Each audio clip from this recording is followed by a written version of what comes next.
Bénissons le Seigneur.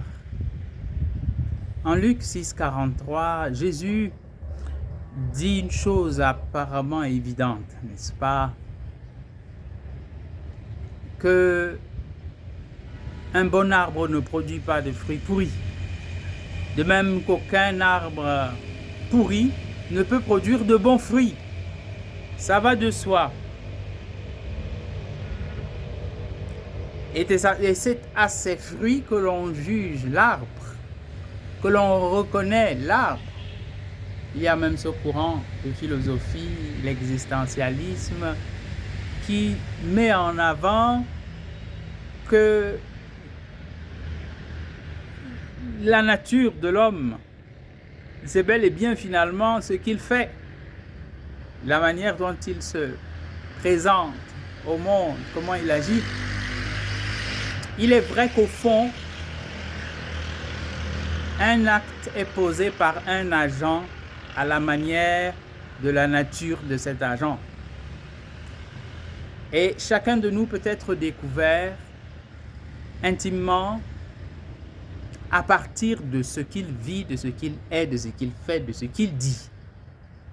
Maintenant, à la différence des arbres qui, s'ils sont mauvais, ils sont mauvais.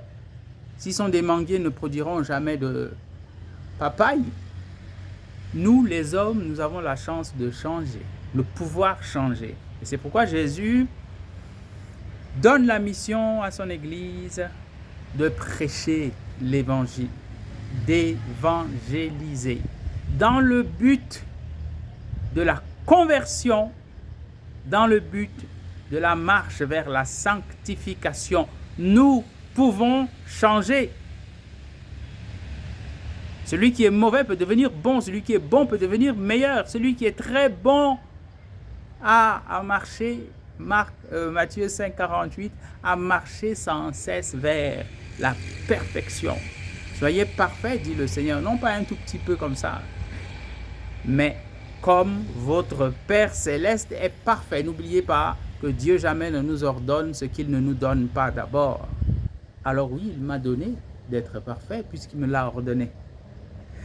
Que le Saint-Esprit s'engouffre dans mon cœur et m'entraîne sur ce chemin de perfection afin que, comme c'était le cas à Antioche, on puisse dire en me voyant, en nous voyant, ceux-là sont d'autres Christ, sont des disciples du Christ, des chrétiens, des chrétiens.